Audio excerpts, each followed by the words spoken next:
नमस्कार, बहुत स्वागत है आप सभी का। आप देख रहे हैं आपकी बात मध्य प्रदेश। मैं हूं अभिलाष मिश्रा। स्कूलों की पढ़ाई कितनी खर्चीली है किसी को बताने की जरूरत नहीं। मध्य प्रदेश में पूरे देश की तरह यह पढ़ाई अभिभावकों की, पेरेंट्स की कमर तोड़ कर रख देती है। और जब साल बदलता है, नई किताबें खरीदनी होती है तो कलेजा मुंह को आ जाता है। पहली दूसरी के छात्रों की 3-3, 4-4, 5-5 हजार की किताबें, बस्ते, कॉपियां लेकर के जब वो आते हैं तो सोचते हैं कि शायद हमें इस पर भी कोई राहत नहीं मिलेगी। पर जबलपुर कलेक्टर दीपक सक्सेना जो है वो लगातार शिक्षा माफिया पर नकेल कस रहे हैं और उन्होंने एक बड़ा काम करके दिखाया। उन्होंने केवल कुछ चीजों को टाइट किया और उससे यह असर हुआ, आप यकीन मानिए, कि पहली किताब के जिन छात्र छात्राओं की किताबों की कीमत 3,500-4 हजार होती थी, अब उन्हीं क्लास के बच्चों की किताबें 420, 430, 450 रुपए में आ रही हैं। 4,500, 4,000 और कहां 450 रुपए के अंदर। आप समझिए 10 गुना अंतर। कैसे किया ये? सिर्फ स्कूलों को एक नोटिस भेजा और उनसे पूछा कि आप अलग अलग पब्लिकेशन की किताबें क्यों पढ़ाते हैं, इसकी वजह बता दीजिए। आपने देखा होगा कि हर स्कूल अलग किताब पढ़ाता है ताकि आप उस पब्लिकेशन, उस प्रकाशन की किताब लेने को मजबूर हो। फिर वो 100 रुपए की किताब को 600-700 में बेचे और पूरा मोटा कमीशन स्कूल और शिक्षा माफिया खा सकें। तो दीपक सक्सेना जी जो कलेक्टर थे जबलपुर के, उन्होंने नोटिस जारी करके स्कूलों से पूछ लिया कि आप वजह बता दीजिए कि इस स्कूल में ये फलानी किताब क्यों पढ़ाई जा रही है। इस पर जो है आप 2 लोग साइन करके वेबसाइट पर डाल दीजिए कि भाई ये इस किताब में ये अच्छी चीज है, इसलिए हम ये किताब पढ़ाते हैं। नतीजा क्या हुआ कि ज्यादातर लोग जो है वो, ज्यादातर स्कूल जो थे वो एनसीईआरटी की किताबों पर शिफ्ट हो गए, क्योंकि उन्हें पता था कि हम रीजन तो बता नहीं पाएंगे कि ये किताबें हम क्यों पढ़ा रहे हैं। ये तो बता नहीं सकते कि हमें ज्यादा कमीशन दे रहे हैं इसलिए इन स्कूलों की किताबों को हम पढ़ा रहे हैं। ना ही ये बता पाएंगे कि इन स्कूलों में एनसीईआरटी की किताबों से ज्यादा अच्छा सिलेबस है इसलिए हम पढ़ा रहे हैं। तो ज्यादातर स्कूलों ने चुपचाप क्या किया कि अपनी प्रकाशन की किताबें बंद कराई और सीधे एनसीईआरटी की किताबें अपना ली। अब एनसीईआरटी की किताबें बहुत सस्ती होती हैं, उसका सिलेबस केवल जरूरी होता है वही होता है। इस वजह से जमीन आसमान का अंतर किताबों के रेट में आ गया। सवाल आज यह उठाएंगे कि जब जबलपुर में 4,500 की किताबें अभिभावकों को 450 में मिल सकती हैं तो बाकी मध्य प्रदेश में क्यों नहीं। शुरू करते हैं आपकी बात।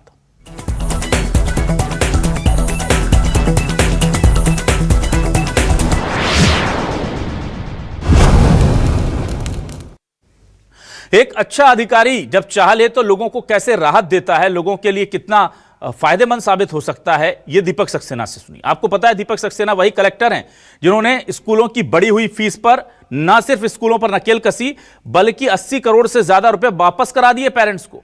ये ज्यादा लिए थे आपने, वापस कीजिए। ऐसा कहीं देखने को नहीं मिलता पूरे देश में। सब घुटने टेक देते हैं शिक्षा माफिया के आगे, पर उन्होंने किया था और अब इस बार किताबों की बारी थी। कैसे किया खुद बता रहे हैं कलेक्टर दीपक सक्सेना जबलपुर के, सुनिए। तो सीबीएसई की जो गाइडलाइन जारी हुई थी उसके आधार पर हुआ कि अधिकांश स्कूलों ने एनसीईआरटी की किताबों को अडॉप्ट किया है। ये एक अच्छी शुरुआत है। एनसीईआरटी की किताबें सस्ती में मिलती है, उनका कंटेंट कम रहता है, बस्ते का वजन भी कम रहता है, जिससे बच्चों को ओवरऑल फायदा होता है। और इस बात की हमें प्रसन्नता है कि सारी जानकारी हम जो है पब्लिक के बीच में दिसंबर जनवरी के महीने में ही डाल पाए, जिससे वेंडर्स को मौका मिला। कमीशन खोरी जो होती थी, मोनोपोली जो होती थी, उसको रोकने में इससे मदद मिली है। और आइए अब देखते हैं कि जब जबलपुर में अभिभावकों को 4,000 की किताब 400 में मिल रही है तो ग्वालियर, इंदौर या जबलपुर या दूसरी जगह के लोग जो हैं, जबलपुर तो नहीं, खैर जबलपुर के लोगों को क्या क्या फायदा हुआ है और ग्वालियर के लोग क्या मांग कर रहे हैं। 2 कंपैरिजन देख लीजिए, आप समझ जाएंगे कि बाकी के लोग चाह रहे होंगे कि ऐसे अच्छे कलेक्टर हमारे यहां भी आ जाए। सुनिए। इस साल तो बहुत समझ में आ रहा है हमको। आधा ऑलमोस्ट हो गया। बिल्कुल बिल्कुल, उतने में तो हमारे दोनों बच्चों का सारा काम हो गया। ये पिछली बार कितने का लिया था? कोई 3,500-4 हजार की। 3,500-4 हजार, मतलब इनका 3,000 से ज्यादा पैसा बच गया है ना? सही है। हाँ सही है। तो पढ़ाई का बोझ भी कम हो गया। हाँ कम हुआ है। इन दोनों का आया, इनका बिल बना था पिछले साल का बता रहा हूँ मैं 6,000 के आसपास। और अभी ये दोनों एक क्लास आगे बढ़ गए, सेकंड ये पहुंच गई 6th में। हाँ। इस बार बना है 2,000 रुपए। और मैं बड़ी सराहना करता हूँ उनने, मतलब अभिभावकों के बारे में इतना सोचा। पिछली बार कितने का? 5,000 समथिंग का। कितने का होगा? 2900। हाँ मैंने अभी 6 बुक्स लिए। और लास्ट ईयर कितनी थी बेटा? लास्ट ईयर मेरे को 10 थी। I am very happy. Syllabus के अकॉर्डिंग जो बर्डन अब थोड़ा हुआ है, बच्चों का कम हो गया है और अच्छे से कर पाएंगे स्कोर। मध्य प्रदेश के जितने भी शहर हैं उन सभी शहरों में डिस्ट्रिक्ट मजिस्ट्रेट को यह सुनिश्चित करना चाहिए कि जबलपुर में लागू हो गया तो यहाँ भी लागू हो। एनसीईआरटी की बुक जो कि उनकी कीमत भी कम है, जिससे कि जो उनके माता पिता हैं वो आसानी से खरीद पाएंगे। जबलपुर में अभी जो पहल हुई है एनसीईआरटी को लेकर, कोर्स को लेकर, जहाँ तक कि 4,000 का कोर्स 400 में मिल रहा है, 500 में ही मिल रहा है, लेकिन बहुत अच्छी पहल है और ऐसी ही पहल ग्वालियर में और भी अन्य शहरों में होना चाहिए। और आइए अब देखते हैं इस पूरे मामले को लेकर सियासत कैसे हो रही है, कांग्रेस के आरोप लगा रही है और बीजेपी ने क्या पलटवार किया है, ये भी सुन लेते हैं। स्वागत योग्य कदम है। इससे जो है शिक्षा में जो किताबों पर खर्च है कम हो जाएगा और ये फैसला तो पूरे मध्य प्रदेश में लागू होना चाहिए। सरकार क्यों शिक्षा माफिया और सारे माफियाओं की गिरफ्त में है, इसको पूरे प्रदेश पे लागू करे। अगर एनसीईआरटी या Madhya Pradesh text book corporation की किताबें लगेंगी तो उचित दाम पर उन्हें किताबें मिलेंगी और वो सिलेबस का पार्ट होती हैं, उन्हीं टेक्स्ट बुक्स को लगाया जाना चाहिए। ये जो लूट मची है आज स्कूलों के माध्यम से और जिस तरह से फीस पर भी अंकुश लगाने की कोशिश सरकार को करनी चाहिए, माँ बाप परेशान हैं। आप हालात देखें। देखिए, मध्य प्रदेश में भारतीय जनता पार्टी सरकार लगातार अभिभावकों के साथ है और साथ ही बच्चों को उच्च गुणवत्ता की शिक्षा देने के लिए हम लोग साथ खड़े हैं। ऐसे में जिस तरह से जबलपुर कलेक्टर द्वारा एनसीईआरटी पुस्तकें खरीदने के लिए निर्देश जारी किए गए, ये स्वागत योग्य कदम है और इसका समीक्षा के बाद अन्य जिलों में भी लागू किया जाएगा। आइए देखते हैं हमारे आज के सवाल क्या है। सवाल लेकर आ रहे हैं आपके सामने। हमारे आज के सवाल ये रहे आपके सामने। शिक्षा माफिया पर भारी पड़ा कलेक्टर का इरादा, किताबों पर होने वाला खर्चा हुआ आधा। प्राइवेट प्रकाशन की किताबें बाहर कराई, सभी स्कूलों में एनसीईआरटी की किताबों से होगी पढ़ाई। बाकी जिलों में प्रशासन क्यों नहीं कर पाता हिम्मत, जनता के हित में फैसला लेने में क्या है दिक्कत। जबलपुर में 4,000 की जगह अब 400 में होगी स्कूली पढ़ाई, बाकी शहरों में शिक्षा माफिया पर कब होगी कार्रवाई। सीधा सवाल।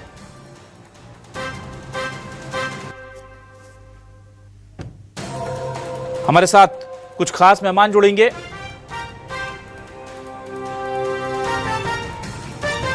आइए सीधे रुख कर लेता हूं। मेरे साथ इस वक्त पालक संघ जो हैं उनसे कमल विश्वकर्मा जी जुड़ रहे हैं और Sudhanshu Gupta school association member हैं, उनसे वो भी हमारे साथ जुड़ गए हैं। कमल विश्वकर्मा जी, सुधांशु जी, बहुत स्वागत करता हूं आपका हमारे इस खास डिबेट शो में। सबसे पहले मैं इस पूरे मामले को लेकर कमल जी आपके पास आता हूं। विश्वकर्मा जी, मुझे ये बताइए, बहुत बड़ी पहल है और ये पूरे प्रदेश में लागू करने में इसमें दिक्कत क्या हो रही है? कलेक्टर जो हैं उनको अच्छी खबरें उन तक पहुंच नहीं पाती कि क्या कैसे करना है ये काम? दीपक सक्सेना जी जो कर रहे हैं लगातार।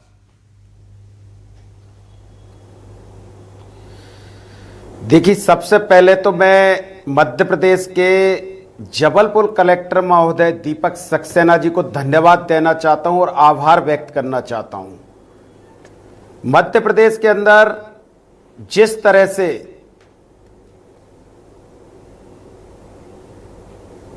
जी बोलिए सर। मध्य प्रदेश के अंदर जिस तरह से 55 जिला कलेक्टर हैं और 55 जिला शिक्षा अधिकारी हैं। पालक महासंघ पिछले 2012 से मध्य प्रदेश सरकार भारतीय जनता पार्टी की है। इससे दिन पर दिन लगातार अपने प्रयास कर रहा है, जो कोर्ट के माध्यम से, आंदोलन के माध्यम से और मध्य प्रदेश के 55 जिला अध्यक्ष पालक महासंघ के अपनी आवाज उठाते हैं। लेकिन पहले ऐसे जिला कलेक्टर हैं मध्य प्रदेश के, जबलपुर कलेक्टर के, उनको मैं प्रणाम करता हूं। और मध्य प्रदेश के 1.5 करोड़ लोगों की जो कानूनन लड़ाई लड़कर आज जो 4,000 की किताब 4,000 में मिल रही है, 400 रुपए में मिल रही है, तो मैं उनका आभार व्यक्त करता हूं और धन्यवाद करता हूं। और मध्य प्रदेश के पालक महासंघ के एक पदाधिकारी और मीडिया के सभी चैनल और आपके टीवी के माध्यम से ये बात रखना चाहता हूं। मध्य प्रदेश में मैं टीवी के माध्यम से बोलना चाह रहा हूं। अभी मैं अजय सिंह जी को सुन रहा था, भारतीय जनता पार्टी के प्रवक्ता हैं। मेरी अगर आवाज उनके कान तक जाए तो मध्य प्रदेश के अंदर अगर जन शिक्षा का बर्बाद किया है तो माननीय श्री शिवराज सिंह चौहान की सरकार से लेकर आज दिनांक तक जिस तरह से हम 29 राज्यों में आखिरी पायदान पर खड़े हुए हैं, हमारे 21 लाख बच्चे स्कूली शिक्षा से वंचित हो जाते हैं।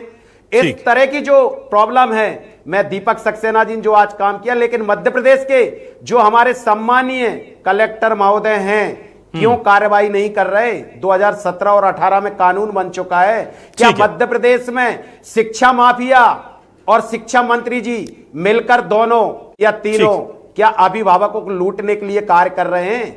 लेकिन मध्य प्रदेश में जब तक पालक महासंघ है, मेरा संदेश है शिक्षा माफिया जी को, आप कितने भी कानून बदल लो, लेकिन एक एक ग्राम तक हम लोग पहुंचेंगे और आपका पर्दाफाश करेंगे। ठीक है कमल जी, आऊंगा आपके पास। मेरे पास सुधांशु गुप्ता जी भी जुड़े हुए हैं, मैं आऊंगा आपके पास दोबारा। कोई जिला कलेक्टरों से मिलकर, जिला शिक्षा अधिकारी से मिलकर, ठीक है कमल जी, अभिभावकों को लूटने में कमल जी 100% अपना सहयोग प्रदान करते हैं।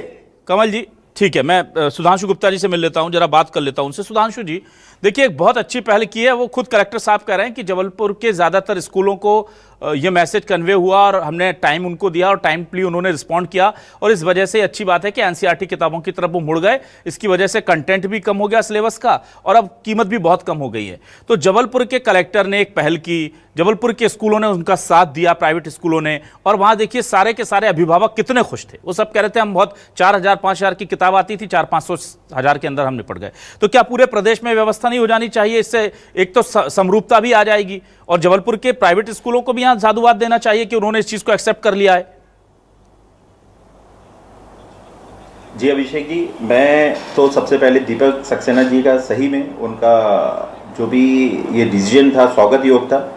और स्कूल, ऐसा नहीं है कि स्कूल के हर मेंबर ने उनका इस डिसीजन का उनको एक्सेप्ट भी किया है। मैं आपको ये बताना चाहूँगा, हमने भी हमेशा एनसीईआरटी का फेवर किया है, बट मैं आपको ये बता दूं, क्योंकि एनसीईआरटी बुक्स का भी एक लिमिटेशंस हैं कि इतने सारी बुक्स एक बार में उनका प्रिंटिंग होना, और हमारे कलेक्टर साहब ने भी इसके लिए निश्चित रूप से वहाँ पे एनसीईआरटी को उनको मिले और उनसे बात भी करी, और उन्होंने पूरे स्कूल, पूरे जितने भी अभिभावक हैं उनके लिए बुक्स का अरेंजमेंट करने का भी वादा किया। और हमारे मेंबर्स, हमारे स्कूल के मेंबरों ने भी उनका स्वागत किया और उनको एक्सेप्ट भी किया है। और एनसीईआरटी मुझे लगता है अगर अवेलेबल होगा तो हम सारे स्कूल मध्य प्रदेश के उसको लगाने योग्य हैं और लगाएंगे भी आगे।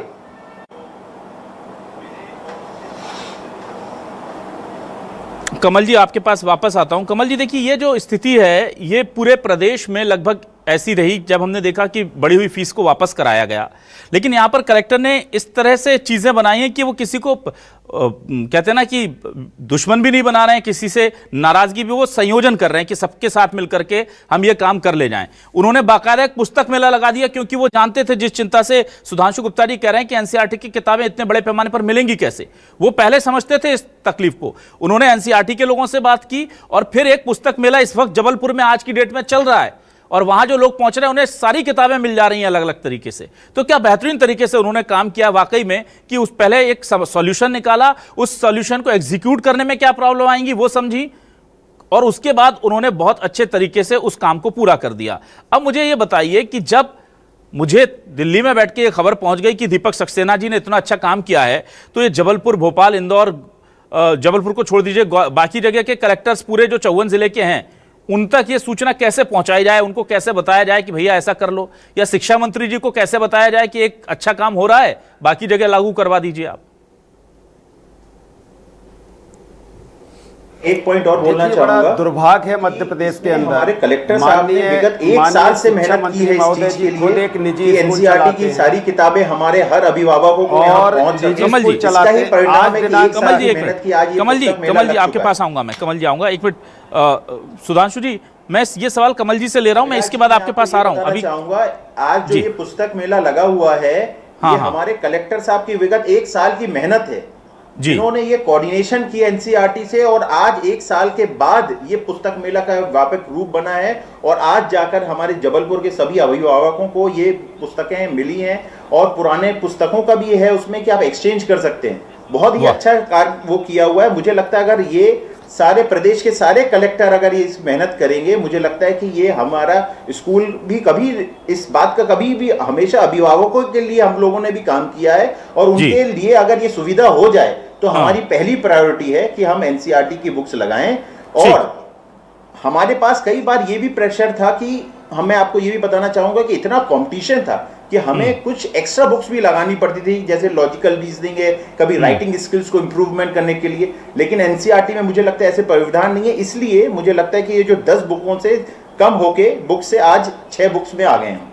ठीक है, ठीक है। और आज ये पेरेंट्स रेडी भी हैं, हमें भी कोई प्रॉब्लम नहीं है।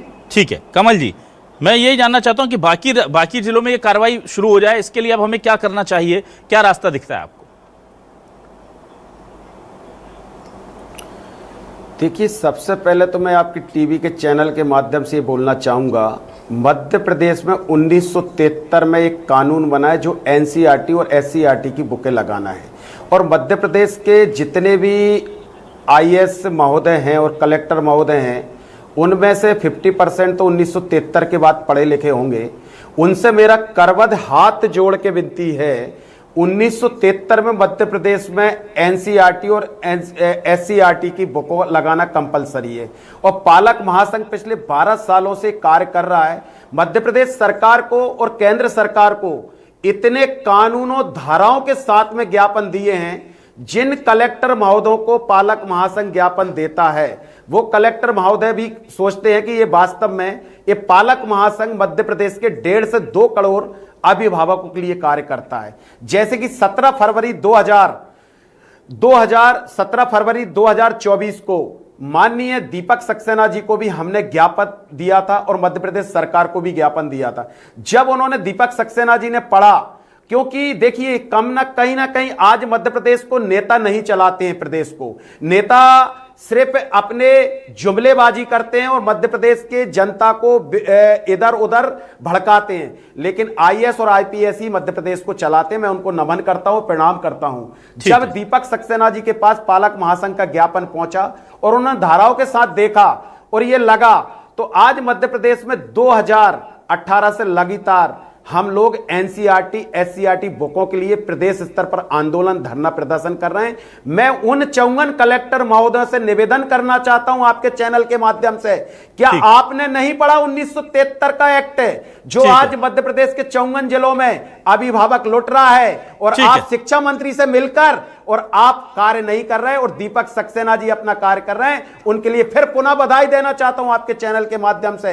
लेकिन मैं एक जानकारी आपको देना चाहता हूं, मध्य प्रदेश में जिस तरह से शिक्षा का बंटाढार हुआ है, ना हमारा विपक्ष साथ दे रहा है और ना हमारी सरकार साथ दे रही। अभिभावकों का जो शोषण मध्य प्रदेश में हो रहा है, आज हम सीबीएसई की बात करें या माध्यमिक शिक्षा बोर्ड की बात करें, सीबीएसई में हमारा भोपाल 17वें पायदान पर आता है और 17वें। और कमल जी, शिक्षा की बात करें, शिक्षा, मैं आऊंगा आपके पास। इस वक्त मेरे साथ आनंद जैन कासलीवाल जी जुड़ गए हैं, कांग्रेस से प्रवक्ता हैं, वरिष्ठ नेता हैं। आनंद जी, आपसे मैं जानना चाहता हूं, देखिए एक बहुत अच्छी पहल कलेक्टर ने की है और शिक्षा को सरलीकरण करना और शिक्षा का सीधे तौर पर कहूं तो उसको सस्ता करने की लिए दिशा में सबसे अच्छे काम अगर किसी ने किए हैं तो दीपक सक्सेना जी का नाम कोई दो राय नहीं कि पूरे देश में इस वक्त जाना जाता है। अब मुझे यह बताइए कि यह पूरी व्यवस्था मध्य प्रदेश में लागू नहीं हो रही है, इसके लिए कांग्रेस अपने स्तर पर क्या कर सकती है ताकि अभिभावकों को थोड़ी आसानी हो जाए, थोड़ा सा उनके ऊपर बोझ कम हो जाए? नहीं, देखिए इसमें कांग्रेस कुछ नहीं कर सकती क्योंकि अभिभावक खुद ही प्राइवेट स्कूलों में जाते हैं। भारतीय जनता पार्टी के राज में सरकारी स्कूल लगभग बंद ही होने की कगार पे जो होने के हैं, जो चालू है वो इस स्थिति में नहीं है कि लोग उसमें पढ़ाई कर सकें। तो अभिभावक खुद ही निजी स्कूलों में जाकर उनकी कंडीशन पे अपने बच्चों का एडमिशन कराते हैं और पढ़ाते हैं। तो उसमें कांग्रेस क्या करेगी? कांग्रेस, आप बताइए कि राजनीतिक पार्टी है, जो काम शिक्षा मंत्री को करना चाहिए, जो काम सरकार को करना चाहिए। मैं धन्यवाद देता हूं कि कलेक्टर साहब ने ये एक्शन लिया, पर क्या 20 साल से भारतीय जनता पार्टी की सरकार सो रही है? क्या इनके जो मंत्री हैं इस शिक्षा विभाग के, वो सो रहे हैं? हर साल ये सब चीजें आती है कि आप यूनिफॉर्म एक दुकान से नहीं खरीदे, किताब एक दुकान से नहीं खरीदे। तो आनंद जी, आप कह रहे हैं कि कांग्रेस कुछ नहीं कर पाएगी, तो फिर एक बात बताइए कि जब एक रास्ता निकाल के प्राइवेट स्कूलों को भी ले आए उस दायरे में और वो लोग आ गए, तो कम से कम आप लोग अभिभावकों के लिए बात नहीं करना चाहती। कांग्रेस पार्टी के जितने नेता हैं वो सिर्फ भारतीय जनता पार्टी के साथ मिलते हैं और शिक्षा मंत्रियों से मिलते हैं, इसलिए अभिभावक की बात नहीं करते हैं। ठीक है, आनंद जैन जी से सवाल ठीक है ले रहे हैं। कमल जी, आनंद जैन जी, एक बात बताइए, आप विपक्ष में हैं, आप नहीं उठाएंगे बात तो कौन उठाएगा? नहीं हम उठाएंगे, पर पालक संघ के लोग हमारे पास आए कांग्रेस पार्टी चौकीदार। अच्छा एक मिनट कमल जी ऐसे नहीं, कमल जी ऐसे नहीं होती बहस। कमल जी प्लीज ऐसे नहीं सर। कमल जी गलत तरीका है ना कमल जी, ये कमल जी आप मेरी बात सुन पा रहे हैं? पहले तो कमल जी एक चीज समझिए कि दूसरे मेहमानों को अभी हमने वक्त दिया है, आप उनको उनकी बात पूरी होने दीजिए, उसके बाद बात करते हैं। और वो क्या कह रहे हैं उनको कम से कम बोलने तो दीजिए। आप लगातार बोल रहे हैं सर। आप बोल रहे हैं आनंद जैन जी की शिक्षक पालक संघ के अभिभावक आपके पास आए, मतलब आप लोग जनसेवक हैं कि क्या हैं? आपको पता है प्रदर्शन हो रहा है, परेशान है लोग, और आप कह रहे हो हमारे पास आके याचना करें, फिर हम उनकी मदद करेंगे। पहले आप कह रहे थे कि हम कुछ नहीं कर सकते। नहीं, आप पहले बात को समझिए कि 2 करोड़ अभिभावक है। 2 करोड़ अभिभावक जिनके पास ये सब समस्याएं आज से नहीं है, पिछले 20 साल से हैं। उससे पहले भी थी, जानकारी कांग्रेस पार्टी को दी गई, पहली बात। दूसरी बात, ये 2 करोड़ अभिभावक की बात कर रहे हैं। 2 करोड़ अभिभावक खुद ही स्कूलों में जाकर, निजी स्कूलों में जाकर, कांग्रेस ने कई बार इसका विरोध प्रदर्शन किया, कई बार पेपरों में छपा, कई बार हमने। बच्चा निजी स्कूल में नहीं पढ़ता है क्या? आप अभिभावकों की बात कब करोगे? कांग्रेस पार्टी विपक्ष में है, लेकिन अभिभावकों की कमल जी माफी चाहूंगा। कमल जी मैं माफी चाहूंगा। कमल जी अब आप दोबारा बोलेंगे तो मुझे ऑडियो डाउन करना पड़ेगा। कमल जी आप बोलने दीजिए सर। मेरा ये कहना है, ये व्यक्तिगत विषय है। व्यक्तिगत विषय में अगर कोई किसी स्कूल में जाकर बालकों को अपना एडमिशन दिलाता है और उनकी कंडीशन पे अगर काम करता है, तो उसमें कांग्रेस पार्टी क्या करेगी? कांग्रेस पार्टी के पास आनंद जैन जी बहुत ही कहते हैं ना कि गैर जिम्मेदाराना बयान आप दे रहे हैं कि ये व्यक्तिगत विषय है। मतलब शिक्षकों, स्कूल अभिभावकों के ऊपर शिक्षा की महंगी किताबों का बोझ व्यक्तिगत विषय आपको लगता है? आनंद जी का ऑडियो रहने दीजिए, कमल जी का ऑडियो डाउन कर दीजिए। कमल जी का ऑडियो डाउन कीजिए। कमल जी आप मत बोलिएगा, अब आपकी आवाज नहीं आ रही है सर, माफी चाहूंगा। आप सुनिए मेरी बात। अगर मेरे बच्चे को मेरे को डेली कॉलेज में पढ़ाना है, तो ये किसका विषय है? व्यक्तिगत विषय है कि नहीं है? और डेली कॉलेज अगर नियम विरुद्ध आपसे कुछ वसूल कर रहा है, तो उसके खिलाफ आवाज उठाना विपक्ष का विषय है कि नहीं है, ये बताइए। उसकी कंप्लेंट कौन करेगा? अभिभावक ही करेगा ना। कांग्रेस पार्टी थोड़ी उसकी कंप्लेंट करेगी। वाह। तो कांग्रेस पार्टी फिर क्या करेगी? कांग्रेस पार्टी क्या करेगी फिर? कांग्रेस पार्टी को जब वो कंप्लेंट मिलेगी तब उसका विरोध करेगी। अभिभावक अगर वो कंप्लेंट बताएंगे कि ये स्कूल, तो देखिए कितनी मासूम है हमारी कांग्रेस पार्टी। एक तरफ तो कह रहे हैं कि 20 साल से ये सब चल रहा है, और अभी कह रहे हैं हमें कंप्लेंट नहीं मिली है। चलिए ठीक है, मैं समझ गया। मैं मंजूरी जैन जी के पास आता हूँ, बीजेपी से वरिष्ठ नेत्री हैं, प्रवक्ता हैं मंजूरी जैन जी। बात अलग है, पर्सनली में कोई देता है क्या कंप्लेंट लिख के? आप बताइए, किसी ने कंप्लेंट लिख के दी क्या अभिभावक ने? अगर कंप्लेंट दी होती तो कमल जी का ऑडियो नीचे रखिए भाई, आप समझिए प्लीज। पीसीआर में आपसे दरख्वास्त कर रहा हूं, और मैं मंजूरी जैन जी के पास आ रहा हूं।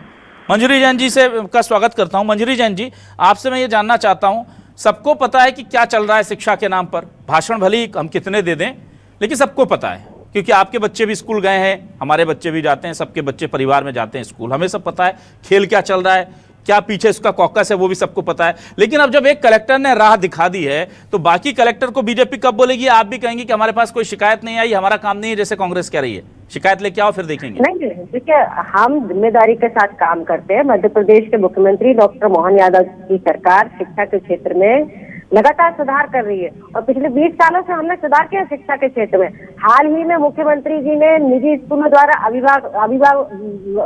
अभिभावकों को ऊपर जो जैसे दुकानों से किताबें, यूनिफॉर्म एवं शैक्षणिक सामग्री लेने के और खरीदने के लिए जिस तरह से दबाव बनाया जा रहा था, उस पर चिंता जताई थी, और उन्होंने कलेक्टर को ये निर्देश दिए हुए हैं कि यदि कोई स्कूल ऐसी मनमानी करता है तो इसके खिलाफ सख्त कार्रवाई की जाए। निजी विद्यालय शुल्क अधिनियम के तहत तो ये 2 लाख रुपए तक का उस पर जुर्माना का प्रावधान है। और देखिए, ये सिर्फ जबलपुर में नहीं हुआ, उसके पहले ग्वालियर में हुआ, और अभी विदिशा में भी अभी 2 दिन से कलेक्टर ने एक्शन लिया है, और कई स्कूल जो कुछ चुनिंदा दुकानों से यूनिफॉर्म और बुक्स वगैरह खरीदने के लिए, अन्य सामग्री खरीदने के लिए दबाव बनाते थे, उन पर कार्रवाई जारी है।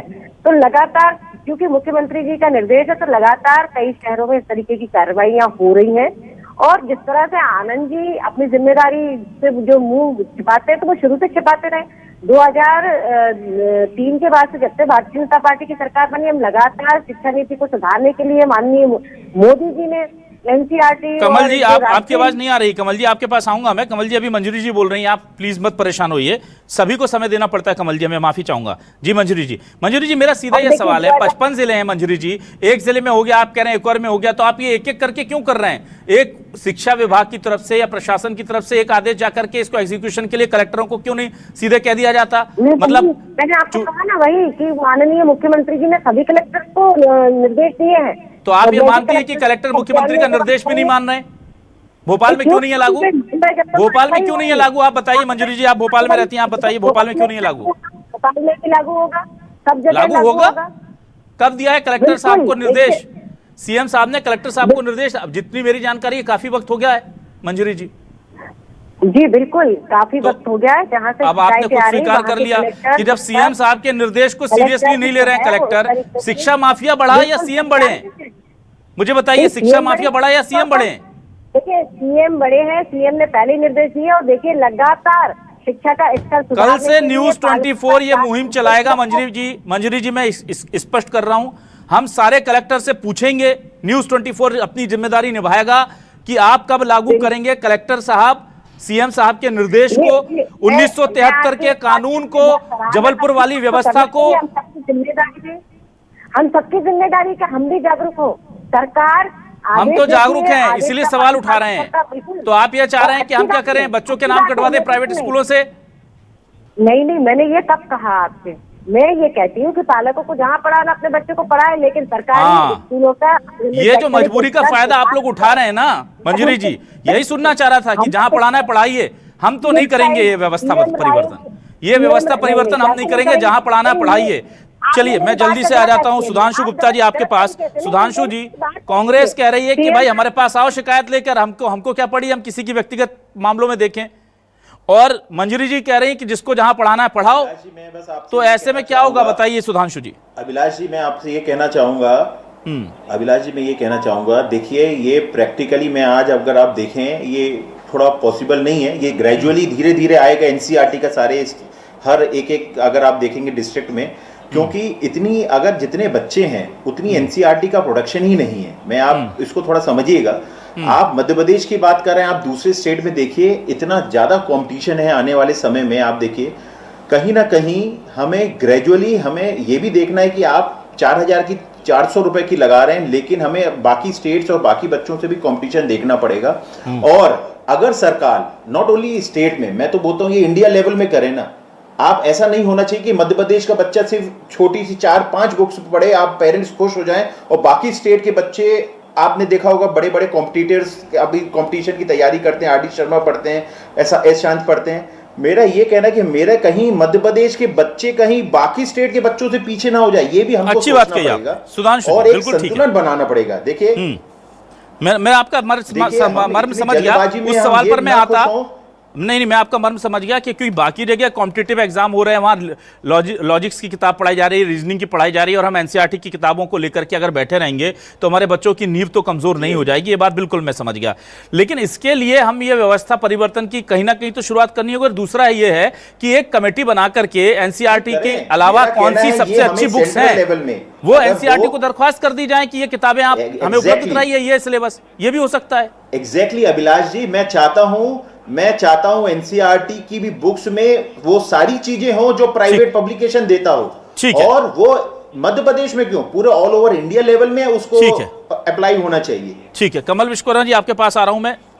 कमल जी मुझे ये बताइए कि क्या आपको लगता नहीं कि ये व्यवस्था पूरे देश में लागू होनी चाहिए, और उसके लिए क्या कोर्ट का रास्ता आप लोग अपनाएंगे? क्योंकि कांग्रेस और बीजेपी से तो मुझे दिख नहीं रहा है कि आप लोगों को कोई राहत मिलने वाली है।